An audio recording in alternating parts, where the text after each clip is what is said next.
महाराष्ट्र माझा 24 digital news channel.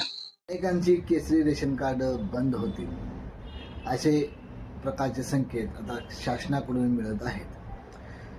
तहसीलदाराकडून अनेक लोकांना राईटफुल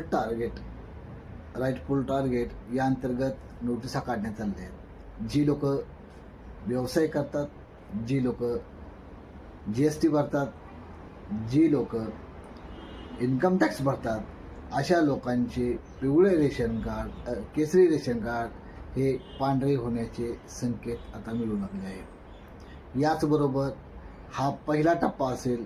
दुसऱ्या टप्प्यात कदाचित 3 एकरच्या पुढील जे शेतकरी आहेत यांचे रेशन कार्डसुद्धा पांढरे होण्याचे संकेत आता हळूहळू मिळू लागले आहेत. याचा अर्थ सरळ आहे. केंद्र सरकार आपल्यावरील सर्व बोजा हा जनतेवर ढकलत आहे. केंद्र सरकार असू दे किंवा राज्य सरकार असू दे, जेणेकरून या लोकांना शासनाच्या सवलती मिळायला नको आणि शासनावरील बोजा हा कसा कमी करता येईल यासाठी राईटफुल टार्गेट अशा प्रकारची मोहीम शासनाने राबवलेली आहे. याबद्दल तुम्हाला काय वाटतं तुम्ही कमेंट्समध्ये नक्की सांगा.